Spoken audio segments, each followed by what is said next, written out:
Welcome to another episode of the Tobago House of Assembly's Post-Executive Council Media Briefing. This week, the Secretary of Sport and the Youth Affairs, Jomo Pitt, addresses the media. Within the next couple of weeks, the 25th of July to August 15th, we will be having a physical education program for coaches to get them familiarized with the physical education curriculum for primary schools. It is our intent to have our coaches assigned to each school permanently in an attempt to ensure that our young boys and girls at the primary school level are exposed to physical education and a predictable and a regular time. So that should be going from July 25th to the August 15th. The other program that we have in train as of today, as Monday, we started our annual sports camp, which are for boys and girls from 17 to 15.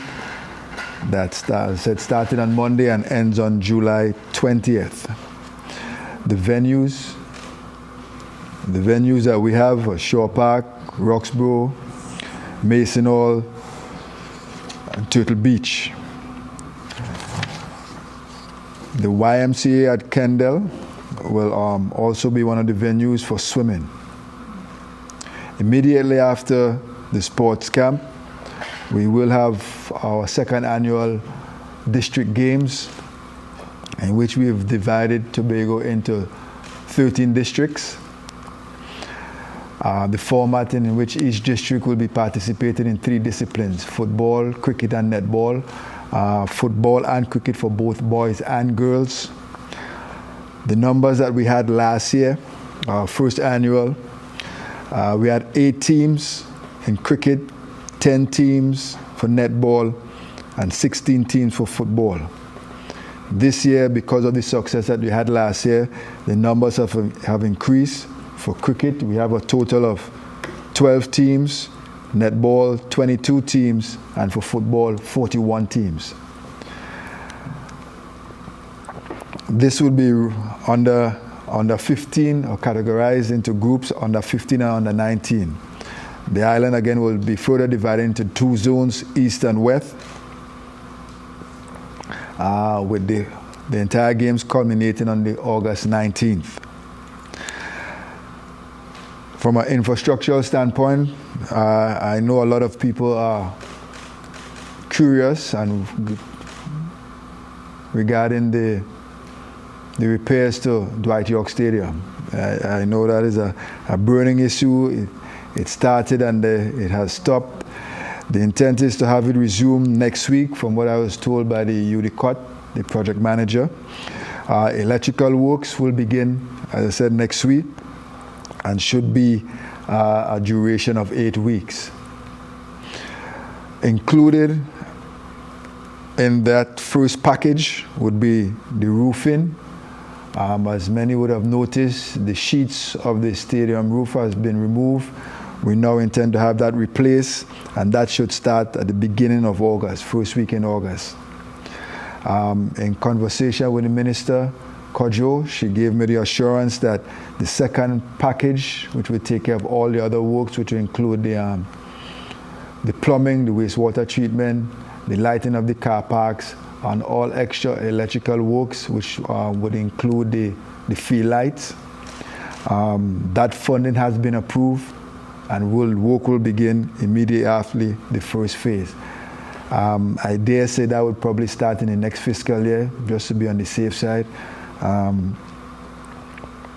So hopefully by the end of the year, if all goes well, fingers crossed, Dwight Yorke Stadium should be available for use thereafter, which I know would be a welcome relief to particularly track and field fraternity, which kind of rides into next season that starts around January.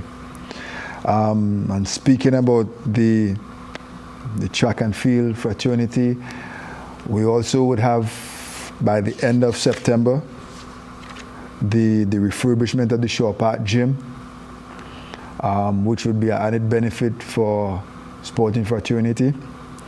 The upgrade will include equipment and a physical upgrade to the space at Shore Park. We will have to have a policy going forward to treat with access to the gym.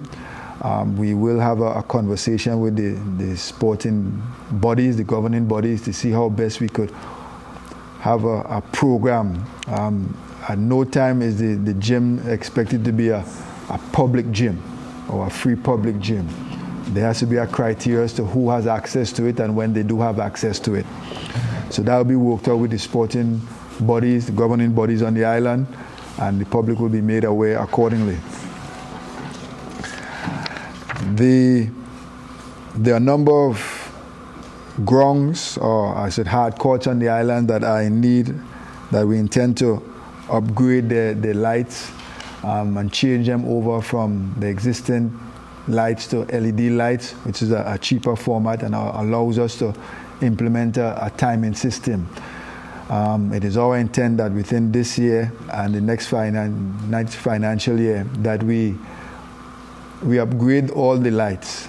We have a challenge with a number of the courts and the community fields with the lights being left on. Once we change over to the LED lighting, it gives us that possibility or option to put timers on them, so that once the individual or the group is finished using the field, it cuts off after a particular time. So that should save us some cost saving mechanism, and also it's very disheartening to see grounds and lights being left on throughout the night. Once upon a time, I guess gone are the era when individuals be a little bit more responsible for such. So as a result, we have to go that way. The second phase this first phase of lights that we're going to replace would be Bonaccord, Bucco, Signal Hill, and Mason Hall. The second phase will be Cutler Hall, Speyside, Charlottesville, and Plymouth. I also want to take this opportunity to advise or bring the Plymouth residents up to speed that we are aware that the field lights are not working currently. We intend to have that remedied by the end of the month. There was a couple of weeks ago, there was a power surge in the Plymouth area that resulted in with the lights going out. So we have identified what the challenge or the problem is, and we should have those lights up and running by the end of the month. As it pertains to the Department of Youth, as most people would be aware, we do have our annual Role of Work program, which is targeting primarily secondary school children, 16 to 18. The program includes 4 days of training, 1 day of mock interviews, and 15 days of practical work experience within both public and private sectors. Our youth centers would have holiday summer programs going on, which would be at Pembroke, Signal Hill, and Bethel. I want to give the residents or the people of the north side, the Castara, Palative, Bloody Bay, that the Castara Youth Center should be reopened by the end of the month.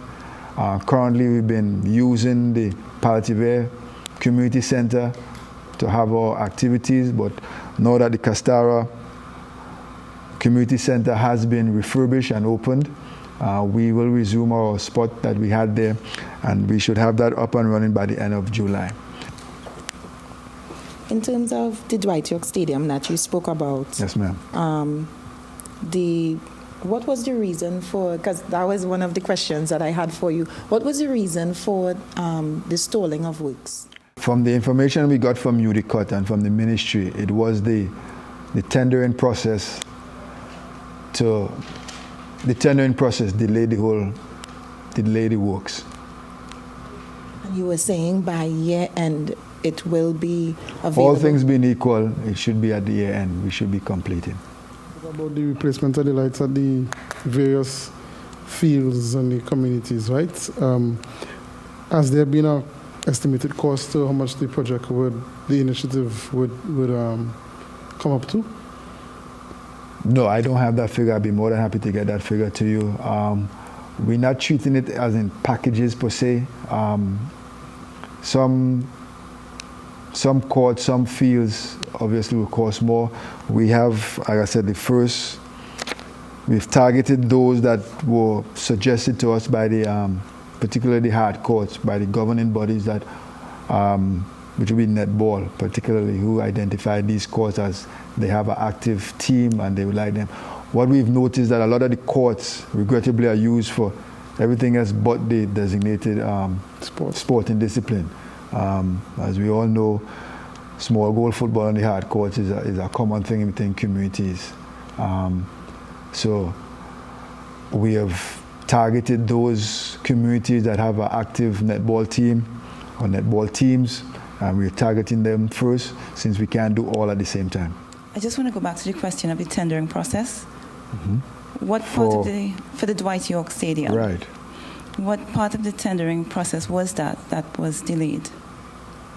I don't know if it was delayed, but I guess submission of bids, the whole procurement process. But again, those specific details, I think you should address them to the ministry and UDCOT, who is the project manager. Bear in mind again that the Tobago House of Assembly has no jurisdiction over that facility.